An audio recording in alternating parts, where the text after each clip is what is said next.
अस्सलाम वालेकुम, मेरा नाम मोहम्मद समी है और मैं रिफ़ा इंटरनेशनल यूनिवर्सिटी का स्टूडेंट हूँ। और आज का जो हमारा टॉपिक है वो बेसिकली काउंटर पर है। तो काउंटर क्या चीज़ है उसको समझते हैं यहाँ पर कि counter is a device that displays the number of times a particular event और प्रोसेस हैज़ अकर्ड। ठीक हो गया? तो यहाँ पर हमारे पास बता रहे हैं कि काउंटर हमारे पास क्या है, काउंट करने के लिए यूज़ होता है। तो काउंटर हमारे पास एक डिवाइस है जो टाइम को डिस्प्ले करती है किसी पार्टिकुलर इवेंट पे। हमारे पास टाइम को क्या करती है, काउंट करती है या टाइम को डिस्प्ले करती है उस पार्टिकुलर इवेंट पर। अब हमारे पास मैं आपको एग्जांपल देता हूँ, यहाँ पर बेसिकली मैंने लिखा भी है काउंटर की जो एग्जांपल मैंने यहाँ पर दी है आपको, वो है एसी माइक्रोवेव यूज नाउ। मतलब घर पे आप एसी इस्तेमाल करते हैं, माइक्रोवेव इस्तेमाल करते हैं और उसमें जो टाइमर लगा होता है वो हमारे पास बेसिकली काउंटर का काम कर रहे हैं। ठीक हो गया? अब आते हैं यहाँ पर कि मेरे पास टू टाइप्स ऑफ काउंटर है। बेसिकली काउंटर की टू टाइप्स है, सिंक्रोनस काउंटर और एसिंक्रोनस काउंटर। आज का जो हमारा टॉपिक है बेसिकली एसिंक्रोनस काउंटर पर है, जिसे हम कहते हैं रिपल काउंटर भी कहते हैं। अब आते हैं यहाँ पर, मैं आपको ये समझाऊं कि अप और डाउन, मतलब काउंटर अप कब होगा और डाउन कब होगा। और बेसिकली ये देखें कि जब हमारे पास जो काउंटर है उसमें हम फ्लिप फ्लॉप यूज करते हैं। मिसाल आप टी फ्लिप फ्लॉप यूज कर ले, जे के फ्लिप फ्लॉप यूज कर ले, दूसरे मतलब फ्लिप फ्लॉप से आप क्या करेंगे, कौन सी डायग्राम बनाएंगे। अब हमारे पास है यहाँ पर जो अप एंड डाउन काउंटर है। अब जब अप एंड डाउन काउंटर कब होगा, जब हमारे पास जो उसकी जो सर्किट डायग्राम की जो एजेस होंगी, जब दोनों, जब पॉजिटिव टू नेगेटिव एज होगी, तो हमारे पास काउंटर मतलब जो हमारे पास वो जाएगा, अप जाएगा। जब सेम होगी तो हमारे पास क्या हो जाएगा, डाउन हो जाएगा। अब आते हैं इसके, मैंने अपना बनाया 2 बिट रिपल काउंटर मैंने बनाया बेसिकली। तो ये हमारे पास इसकी फ्लिप फ्लॉप है, जे के फ्लिप फ्लॉप से मैंने बनाया, इसको इम्प्लीमेंट किया। तो यहाँ पर मैंने क्लॉक दी। ठीक हो गया? अब देखिए ना, ये क्लॉक जा रही है, यहाँ पर क्लॉक जा रही है। अब देखिए ना, ये क्यू नोड से जा रहा है, यहाँ पर इसकी क्लॉक जा रही है।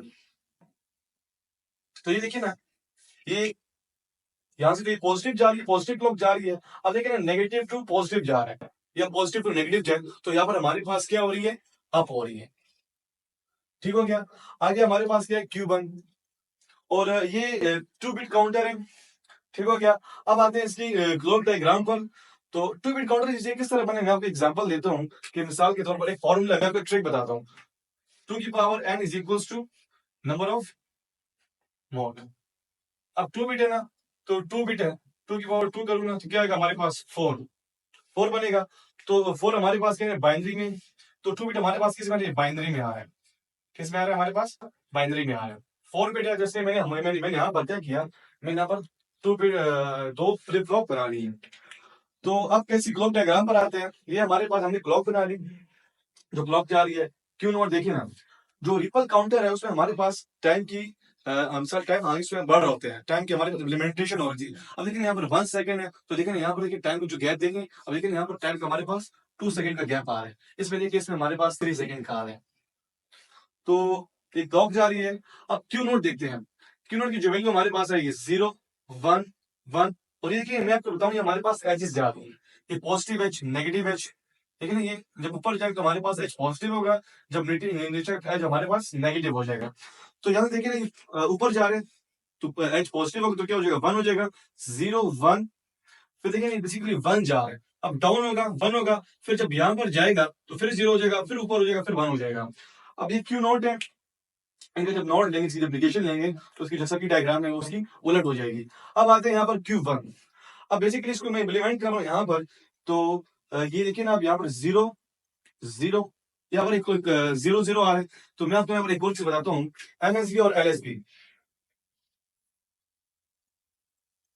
एमएसबी और एलएसबी